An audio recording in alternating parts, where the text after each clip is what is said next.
of government. In this chapter we will discuss the Parliament of India. हमने last chapter में parliamentary system देखा था, right? तो इस चैप्टर में हम पार्लियामेंट देखेंगे, इंडिया का पार्लियामेंट देखेंगे. Okay, parliament of India. The Constitution of India has created the Parliament of India. The legislature at the national level, that is the level of the central government, is called the Parliament. हमारा जो constitution है, okay, India का जो constitution है उसमें parliament of India create किया गया है. ये एक गवर्नमेंट सिस्टम है जो कि इंडिया में फॉलो किया जाता है. एंड लेजिस्लेचर जो है, जो नेशनल लेवल पे है, जो कि सेंट्रल गवर्नमेंट है, that is our parliament. Okay, it consist of the president and two houses of parliament, Lok Sabha and Rajya Sabha. Parliament consist of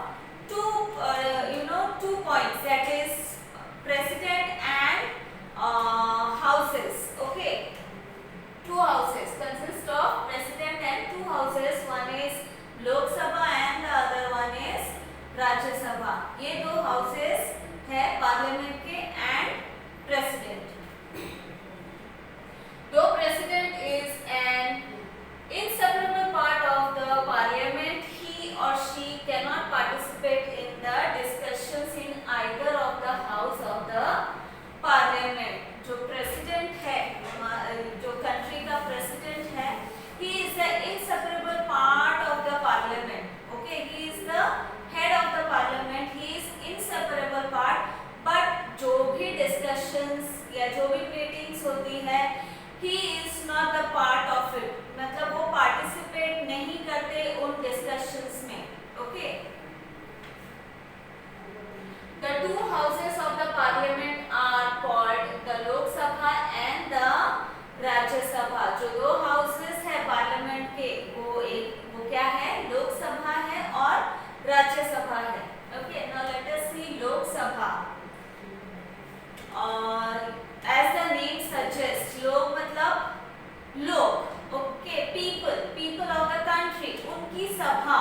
Okay, लोक सभा is the lower and the first house of the Parliament of India. Lok Sabha is the lower and first house. It is called as the first house of the Parliament of India.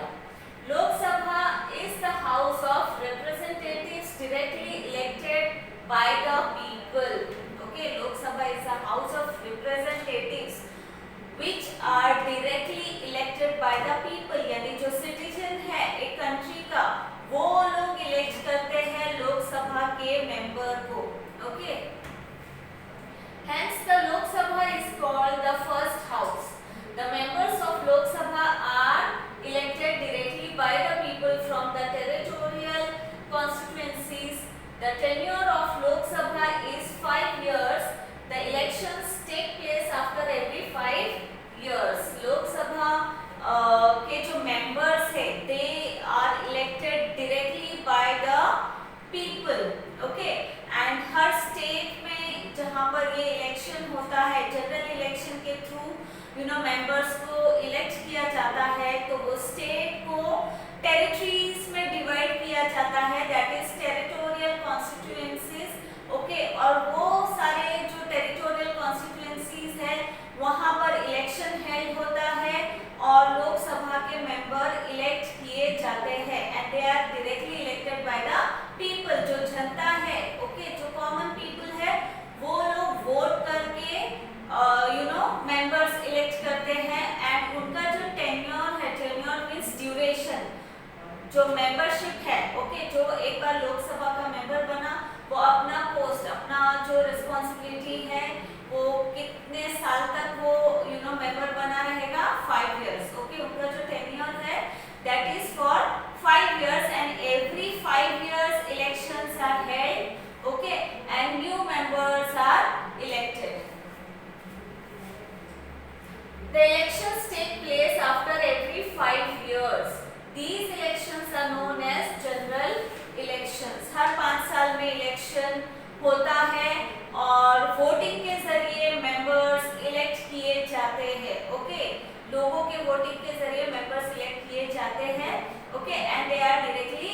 by the people of India.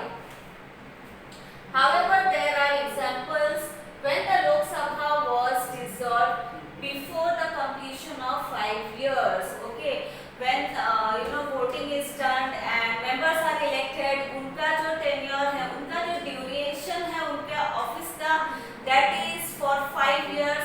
But ऐसे भी कुछ examples हमको देखने मिले हैं कि अगर members corrupt हो या फिर वो proper काम नहीं करते, ठीक है, अपने रिस्पॉन्सिबिलिटीज प्रॉपरली फुलफिल नहीं करते, तो उनको टाइम से पहले अपने पोस्ट से हटा सकते हैं. ओके, तो ये एग्जांपल्स हमको देखने मिला है. And elections held in such a case are called mid term elections. फिर वापस से इलेक्शंस इलेक्शन होता है और मेंबर्स इलेक्ट किए जाते हैं. 5 साल कंप्लीट जब नहीं होता है किसी भी मेंबर का और वो निकल जाता है या उसको निकाला जाता है, तो दोबारा इलेक्शन किया जाता है. वैसे इलेक्शन को मिड टर्म इलेक्शन बोलते हैं. Lok Sabha is a representative body of the citizens of the country. As per the constitution there can be a maximum of 552 members in the Lok Sabha. Okay, Lok Sabha is a representative body of the citizens. मतलब जो citizens है country के, उसको represent करती है लोकसभा, यानी उनके लिए और उनके वजह से वो पावर में आती है एंड काम करती है सिटीजन्स के लिए. So they are the representatives, okay, of the citizen. And as per the constitution there can be maximum of 552 members. लोक सभा में मैक्सिमम कितने मेंबर्स हो सकते हैं? 552 मेंबर्स हो सकते हैं. To ensure equal representation to all sections of the community, some seats are reserved for members belonging to scheduled caste and scheduled tribes.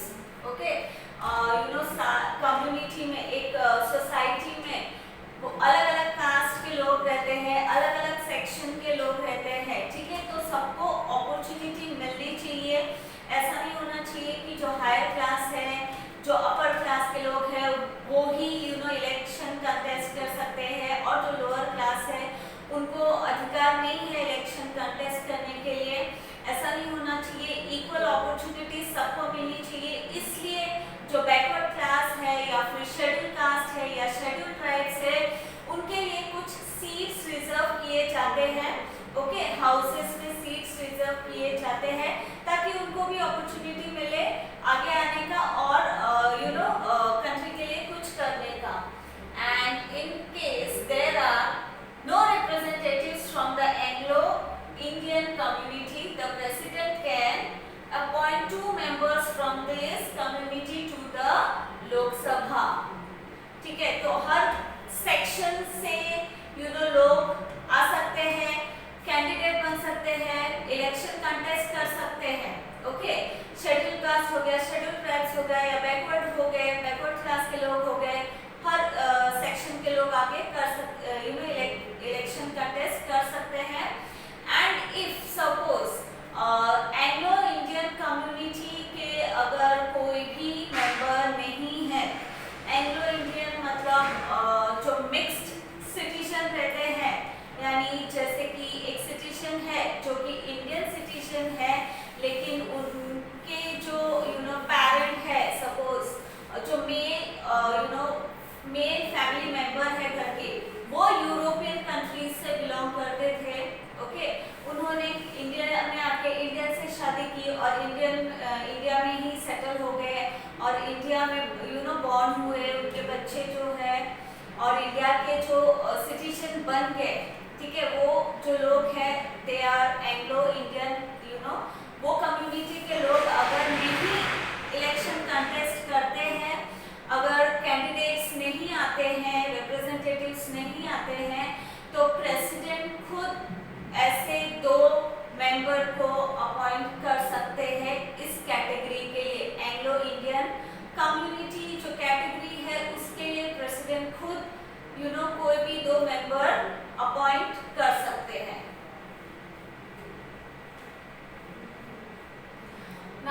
the Rajya Sabha. The upper and the second house of parliament is the Rajya Sabha. Okay, first house क्या था? Lower house और first house Lok Sabha. Now Rajya Sabha is the upper and the second house of the parliament. The members of Rajya Sabha are indirectly elected. Rajya Sabha के जो members हैं वो directly लोगों के voting के जरिए इलेक्ट नहीं किए जाते हैं, उनको इनडायरेक्टली इलेक्ट किया जाता है. Okay, as the name suggest Rajya Sabha gives representation to 29 states and 7 union territories in India. राज्य, एज द नेम सजेस्ट, राज्य का मतलब है स्टेट्स. ओके, मतलब ये स्टेट रिप्रेजेंटेटिव्स है, 29 स्टेट्स और 7 यूनियन टेरिटरीज के रिप्रेजेंटेटिव्स है. बट ये जो नंबर है ये अभी एट प्रेजेंट चेंज हो गया है. अभी 28 स्टेट्स और 8 यूनियन टेरिटरीज हो गए हैं. Okay,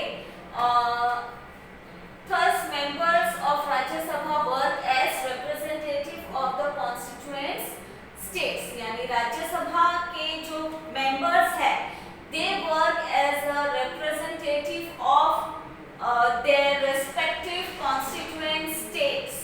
Okay, the total membership of Rajya Sabha is 250 members. Amongst them 238 members are elected from the constituent states and union territories. All the constituent states do not get equal representation in the Rajya Sabha.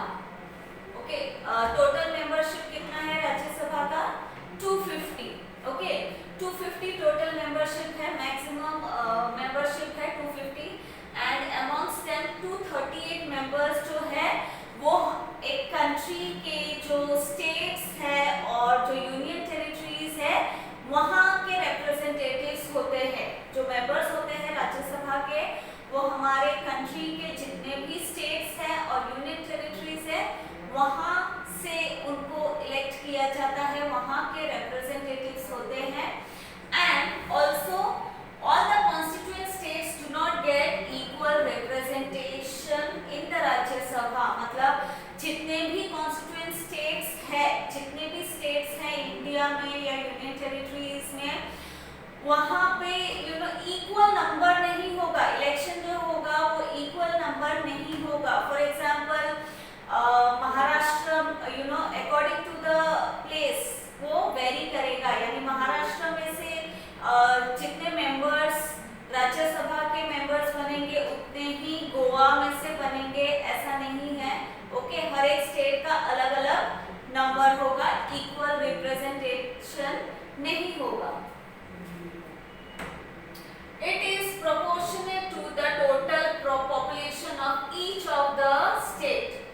Okay, it is proportionate to the total population. मतलब एक place, एक state, एक area का जो population है उसके proportion में number of members elect किए जाएंगे उस particular state के. For example, जैसे मैंने अभी आपको बोला, जैसे महाराष्ट्र हो गया जो area wise और population wise बड़ा है, एंड दूसरा state if I take that is Goa जो एरिया और पॉपुलेशन वाइज छोटा है. तो सपोज महाराष्ट्र से अगर 4 मेंबर्स इलेक्ट किए गए तो वही सेम नंबर गोवा से या बाकी दूसरे स्टेट से नहीं इलेक्ट किए जाएंगे. It will depend on the total population of that particular state.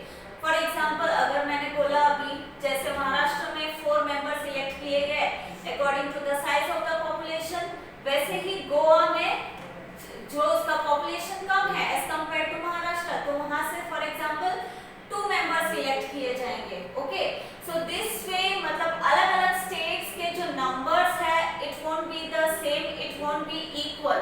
It depends on the population of that particular state. Okay, वहां के टोटल पॉपुलेशन से प्रोपोर्शनेट होंगे राज्यसभा के जो मेंबर्स है वो. Okay, remaining 12 members are appointed by the president. और जो बाकी के 12 members है they are appointed by the president, directly by the president. members are usually experienced and distinguished personalities from the fields of literature, arts, science, sports and social work। और ये जो 12 members है जो प्रेसिडेंट इलेक्ट करते हैं ये दूसरे field के होंगे, ओके, दूसरे प्रोफेशन के होंगे, उस प्रोफेशन में से वो उनको इलेक्ट करते हैं, जैसे कि स्पोर्ट्स हो गया, एंटरटेनमेंट हो गया, या फिर आर्ट्स हो गया, साइंस हो गया, लिटरेचर हो गया। ऐसे जो दूसरे प्रोफेशन है, दूसरे फील्ड्स है, उनमें से वो मेंबर्स इलेक्ट करते हैं, ओके।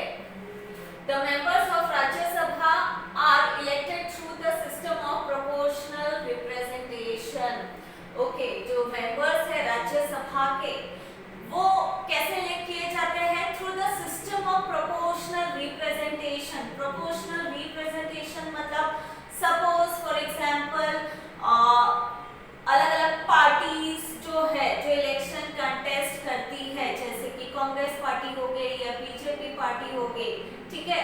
तो जो मेंबर जिस पार्टी का है, जिस पार्टी को सपोर्ट करता है, ओके, अगर उस पार्टी का कितने सीट्स वो वोट जीतती है, अकॉर्डिंगली उतने ही सीट्स पार्लियामेंट में उस पार्टी के लिए अवेलेबल होगा। फॉर एग्जांपल अगर बीजेपी 20% वोट्स जीतती है, तो बीजेपी के जो भी मेंबर्स होंगे, जो भी उनके सपोर्टर्स या उनके जो भी मेंबर्स होंगे, उनके लिए पार्लियामेंट में 20% सीट्स अवेलेबल होंगे, मतलब उतने ही मेंबर्स बीजेपी के समर्थक वाले होंगे,